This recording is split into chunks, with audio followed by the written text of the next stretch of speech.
Hello, how do you do, everyone, and welcome to the NARSA weekly update for the week commencing Monday, the 25th of April 2022. It's Gary here again, and I hope that you're all nice and rested after kind of the end of a very hectic period for our team, where we got a wee bit of respite for the 1 week at least, or hopefully it's just for the 1 week.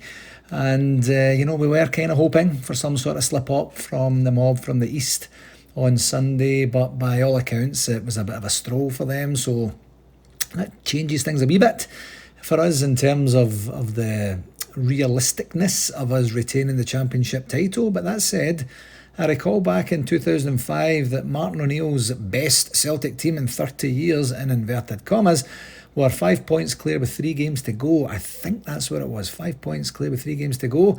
And we still changed the direction of the helicopter on that lovely Sunday. So it's not over yet, not by a long shot. And we'll see what comes over the next week or so.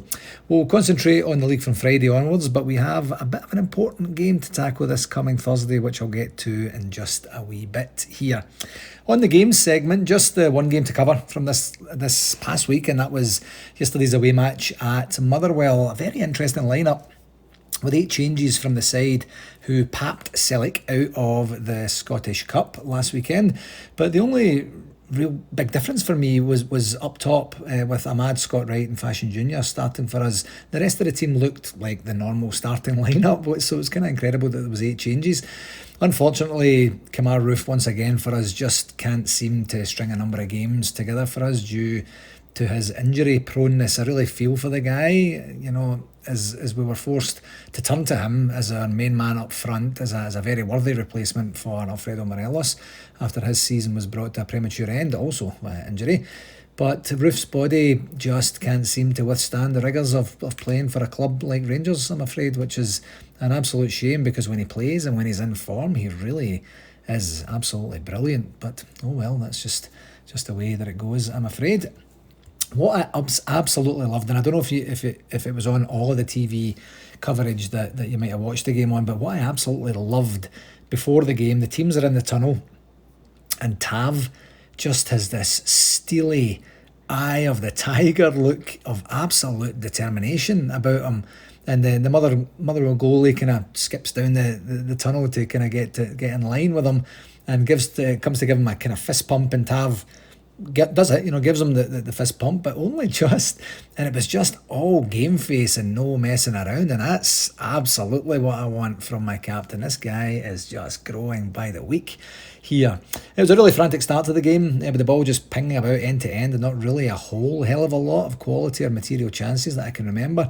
Then in about 14 minutes we had a well-worked corner swing over to Connor Goldson, who, if anybody is listening to this as a regular listener, knows I have zero faith in this guy in the opposition box. However, he did head it back towards the goal, and Rangers former goalie Liam Kelly showed us where his heart truly lies by just kind of slapping the ball goalward, and then Scott Wright slid it home. It was probably going in anyway, but he got the final touch, so that was good. 1-0 fairly early on, and we're playing high tempo pressing football. It's going really well. Then in 28 minutes, Liam Balogun gets a straight red card for playing the ball in a one-footed challenge. Yeah, he played the ball in a one-footed challenge, and it did look like he went over the ball, but the referee, Nick Walsh, could not get his card out quickly enough. When the camera pans over to the referee, he already has it out. So I'm assuming he just had it in his hand for the previous 10 or 15 minutes just to make sure it was going to be ready for brandishing to any particular player that he could find. At the time, seriously, I thought it was an utterly ridiculous decision. Then in hindsight, looking at it again, Balogun did give Walsh a decision to make, and unfortunately he just, as I said, he couldn't give him his marching orders quickly enough. So Calvin Bassey comes on. We're trying to rest some players for the key game on Thursday, but Calvin Bassey comes on for Ahmad, and it's very unfortunate for Ahmad, because I thought he played really well while he was on, and it was a chance for him to stake a place in the team, in the forward line for the remaining games of the season. The poor guy just cannot cut a break. But not even 2 minutes later, the Motherwell defender does an almost identical foul on Scott Wright and gets a yellow. Yeah, a yellow. Only this time he didn't actually make any contact with the ball. He was nowhere near the ball.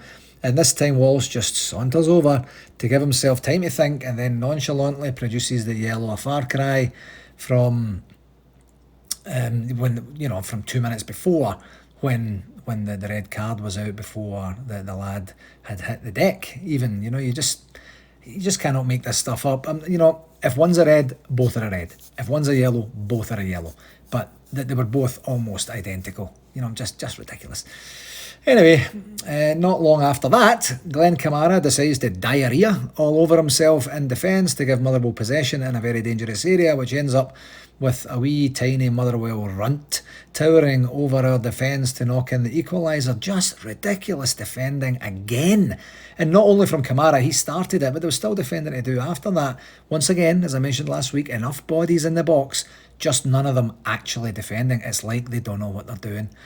Straight after half-time, Fashion Jr. breaks through and has his shirt blatantly pulled in the lead-up. Walsh waves play on, good, and Fashion slips to Scott Wright, who smashes it home. A brilliant finish, a brilliant move, and a brilliant finish, in fact, to retake a grip of the game. Now, it would be great refereeing if the ref then also goes back and yellow cards the Motherwell player, which he doesn't do. So this is where I need to get a wee bit better educated, I guess. If there's a blatant foul on an attacking player, but the passage of play ends up with a goal, then the defending or offending player just gets a free pass. I'm no expert in the rules, but I'm pretty confident that isn't the rules. The guy's just an idiot. It's simple as that. Motherwell just foul after foul after foul after foul, which eventually culminates in a penalty after a brilliant run by Sakala. And the ref was perfectly positioned, to be fair to him. It takes a couple of seconds before pointing to the spot, which was actually the first decent thing he did the whole day. Tav expertly dispatches the penalty, sending the goalie the other way. And we're back in real command now. The rest of the game kind of passed with limited drama from what I can remember. And we could have added to the scoreline with a wee bit more composure in front of the goal. But to play for an hour or so with 10 men and come away with a 2-goal victory away from home is superb. That's 3 very tough games in a row. 2 120-minute games, of course, in the last in Europe, and then in the semi-final of the Scottish Cup, and then one with 10 men. And, that with no first-choice strikers as well. It's showing absolute character, and the team are they're to be commended for doing this. They're just fantastic right now. The referee watch, I'm going to break it down into the first half and the second half to give the guy a bit of a break. He gets a 1 for his first half performance, and the only reason he gets a 1 is it's 1 to 10. If it was 0 to 10, he would have got a 0. And I'm going to be generous and give him a 5 for his second half. But he was crap. He just wasn't refereeing the game very well at all. This week we have 2 games. The first one being the little matter of a Europa League semi-final first leg against Red Bull Leipzig in Leipzig, Saxony, Germany. Yeah, you can tell I did a wee bit of research on that one. And the kickoff for this one on Thursday is 3 p.m. Eastern Standard Time. That's 8 p.m. UK. And like I've been saying through all of the knockout rounds where we've been away in the first leg, or actually even if we weren't, I think we were though for most of them, if not all, the task is to bring a result back home to Ibrox that gives us an opportunity to make the Europa League final in Seville on Wednesday the 18th of May. We did it against Braga and came back with a 1-0 defeat, having had a bit of a subpar performance in Portugal. Then we absolutely pasted them in the second leg. I don't have to tell you this, I know. This is a huge tie for Rangers and is massively material to how we'll enjoy the remainder of the season. I watched Leipzig's second leg tie away to Atalanta in the quarters because it was on before the Rangers game, and to be quite honest, they appeared to be no better or worse than the teams that we've faced thus far. So if we continue to do what we've been doing in this competition, it could be another very good day for us. Interestingly, Leipzig also got beat at home this past Saturday, losing 2 goals in the last 10 minutes of the match to get beat and also to surrender third spot in the Bundesliga as well, and they're now down to 4th. Is that just a late collapse or a mental or physical fitness thing? I'm not sure, but I guess we'll find out on Thursday. And just a quick reminder for that one, that RTV does not cover these matches live, and they'll be available from such channels live as Paramount Plus in the States and DAZN in Canada. Cannot wait for this one. I'm actually taking a half day and I'm going downtown to a pub and I'm going to watch it, and I'm going to enjoy my day, I'm going to tell you that. So the second game in yet another huge week for us is in the league this time, and it's away to the Mob from the East End on Sunday the 1st of May with a 7 a.m. Eastern Standard Time kickoff. That's noon UK. Man, oh man, another early one for us, especially on the West Coast. This one is obviously very simple for me. We woke up as a team just 1 week too late in the title run-in and handed the massive advantage to them. And if we win it, it's back to 3 points. If we lose it, they're 9 points ahead with 9 points to play for, and they have a vastly superior goal difference, so that's pretty much it. Draw, and they're essentially one game from the title. I'm still a bit kind of shell-shocked that we find ourselves in this position, to be perfectly frank. But after the sort of topsy-turvy season that we've had, with minimal progressive investment in our starting 11, I guess I should maybe try and temper my expectations a wee bit more. Anyway, the main thing on Sunday is don't have them win it at home against us. That would be a bit tough to take, but let's go and do this. And let's get it to 3 points and let's see how they react. I was wondering how they'd react from a defeat last week. That was a defeat in the Cup, and they're still rattling out result in the league. Let's stop that rot on Sunday and give them something to think about here. So the last time, as I've kind of referred to a wee bit, we played them was just 2 weekends ago when we spanked them in extra time to book our slot in the Scottish Cup final. Another performance like that will do just nicely, and that will be enough for the points, I'm sure, as well. The last time we played them there was at the beginning of February, and you'll remember that was a horror show. We just did not show up, and I think they probably had their best day of the entire season, certainly the first half. We have to reverse that and really set down a marker as we close in on the end of the season. And as I mentioned, I think over the last couple of weeks, certainly last week anyway, all we can do now is look forward, win our remaining games and see what happens.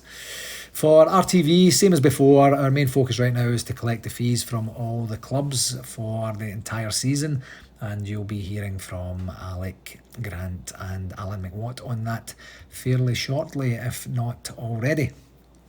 For shout-outs, I'll start on a somewhat sombre note. Last Tuesday, the club announced the passing of former player Graham Fife. The announcement said, "Everyone at Rangers is today deeply saddened to hear of the death of former player Graham Fife. Graham made 89 appearances, scoring 31 goals. That's an incredible record, isn't it?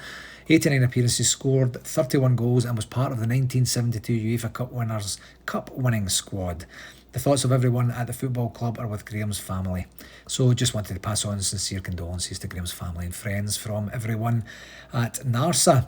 And then we all found out just a bit later on last week that the goalie, Andy Gorham, is in hospital fighting cancer.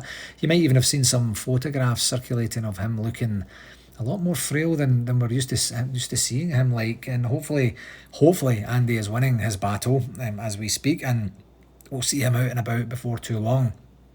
I tell you, this one hit home a wee bit more for me than most, as it felt like just 5 minutes ago that we were sitting down as an organising committee going through a list of potential VIP guests for NARSA 2022, and we did indeed discuss Andy as we normally do actually for every event. And we try and just mix it up a wee bit, give people a wee bit something different each time, and not everyone can make the final list, of course, and some who do make the final list can't make it, so we end up kind of where we end up, and it's always a marvellous time with great guests all round.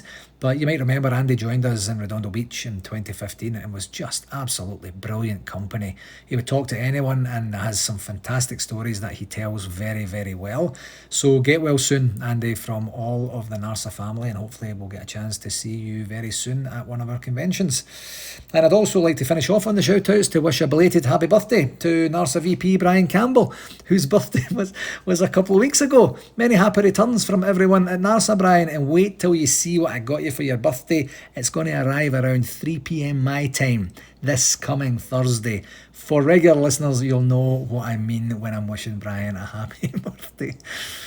Convention update. For our convention update this week, I can officially confirm that it is 38 days until the first official event of the NARSA 2022 convention in Las Vegas, Nevada.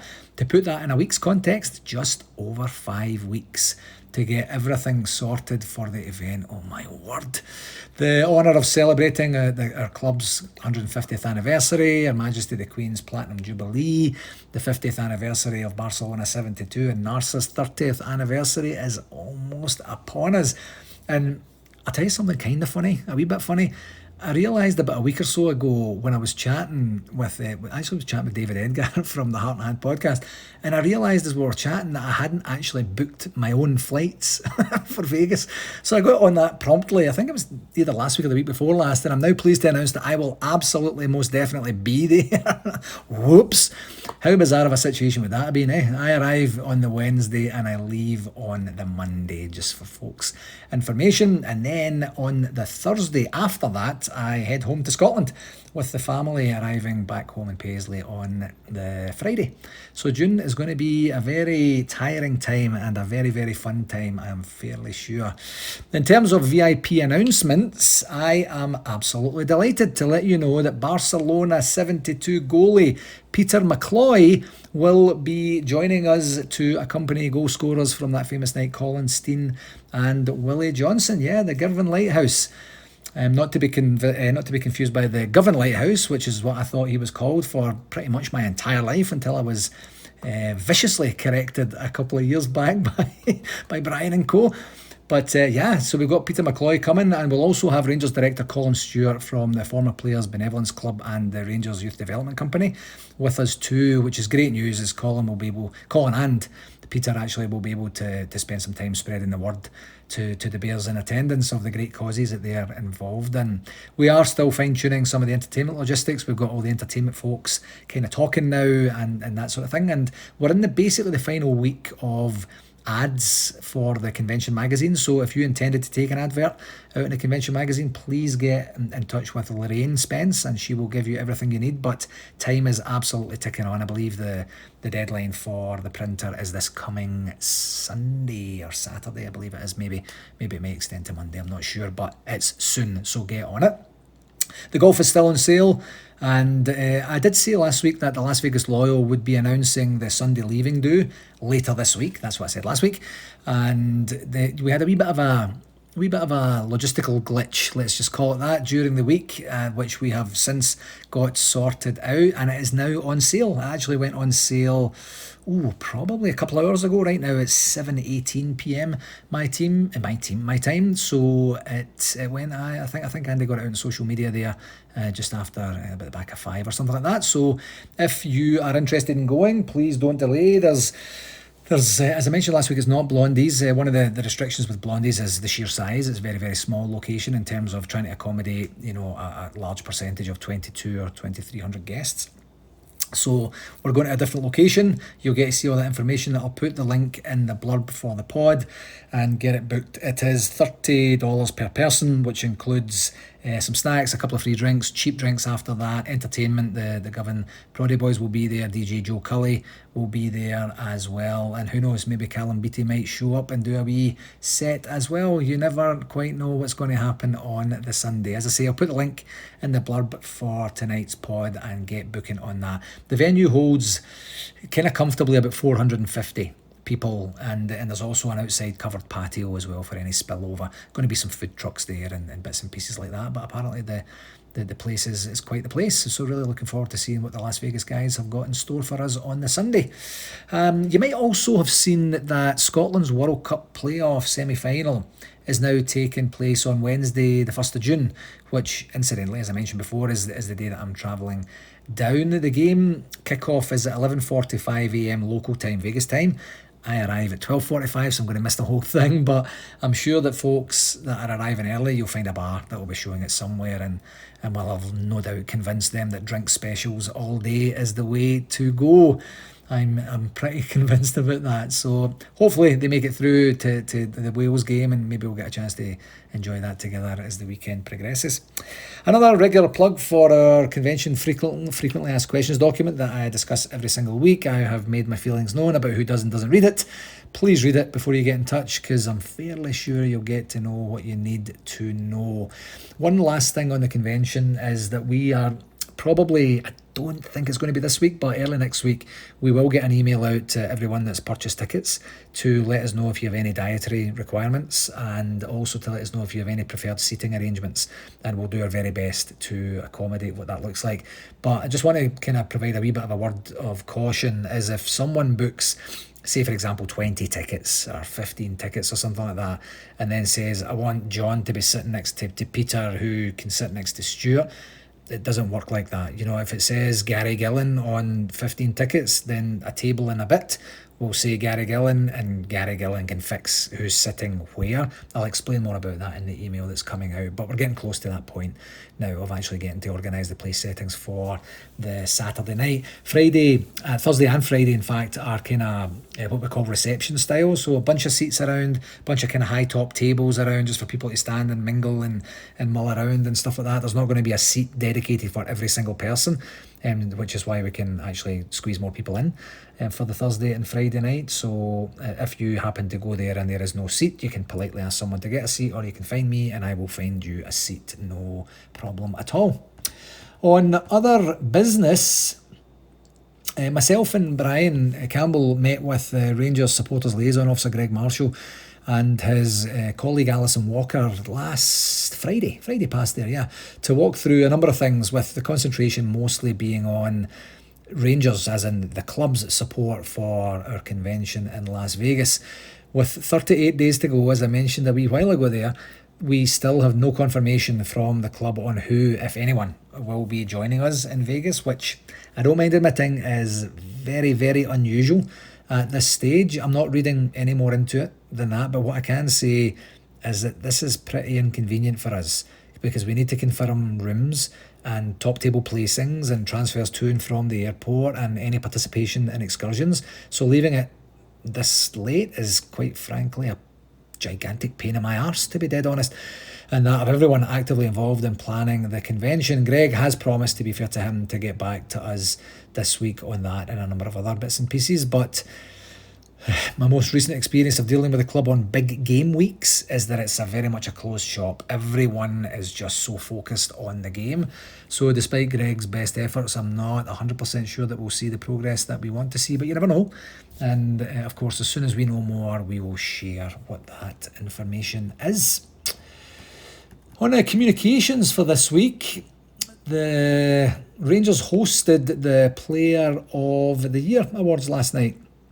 And the main winners were, I hope I get this right, I really do, because the website wasn't super great at just explaining who got everything.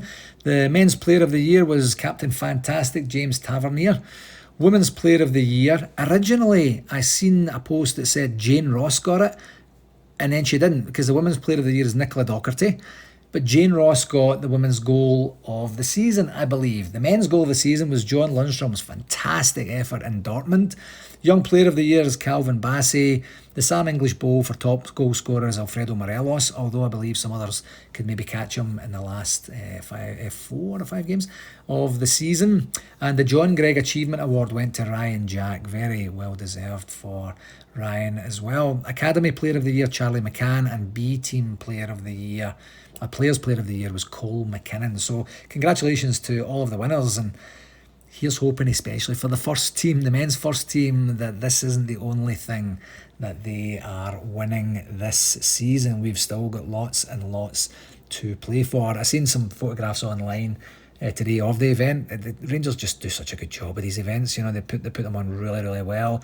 Our very own friend Callum Beattie also played a bit of a spot there, and I got a message today from one of the guys back home saying that Marvin Andrews and Callum Beattie did a Four Lads duet together, which I'm sure would have been absolutely brilliant as well. So a good time was had by all, I think, and again, congratulations to the winners. Just another reminder for season tickets that the renewals are going on out there. If you are planning on renewing, you should get to that kind of soon if you can. And just a couple of wee rapid fire tidbits for you from a communication front this week. We followed up with the Scottish Football Museum this past week to see how things are progressing on Andy Gray's nomination for the Scottish Football Hall of Fame. And they confirmed that they are not hosting an induction ceremony this year. So if friend of NARSA and NARSA 2022 guest is going to get in, then he's going to have to wait until next year. So we'll keep on at them and not let them off the hook on this one, but they have been very good at communicating when I've reached out. So thank you to them for that. But yeah, hopefully we'll have something to celebrate for Andy for next year. And speaking of friends of NARSA, St. Phoenix popped a huge surprise in both mine and Leo's laps this past week when their smash hit Happy Place was the song that opened American Idol Top 20, the American Idol Top 20 show last week. Now, what I want you to focus on here is not the fact that Leo and I are big American Idol fans, but the fact that a song written and performed by Rangers supporting staunch brothers Stevie and Al Dukes from Wishaw opened the biggest TV show on the planet just this past week. I tell you, Leo and I did one of these kind of double takes and looked at each other, and I was so excited that I rewound it a couple of times and then saved the episode. And then I also, in hindsight, not my best moment, but I also messaged a gushing congratulations to Stevie, who kind of gave me a, I know, I saw it, it's my song, calm down wee man sort of reply. He was very gracious about it. But I was so excited, I really was. And I went all fanboy for a bit, but it was so cool to see. I was so pleased for the guys. So congratulations to the lads, and here's hoping that that's another springboard to even more successes for them over on our continent in the coming years. And if you didn't get a chance to see it, I can let you borrow my copy because I've got it framed in the living room. But congratulations to the guys, and well done, well deserved. You'll likely also have heard that the Scottish Premiership is also bringing in VAR, and it was confirmed as coming in midway through next season during the World Cup break in November. Now, I'm all for VAR being introduced to to our level in the domestic referee playing field, or to level it, I should say.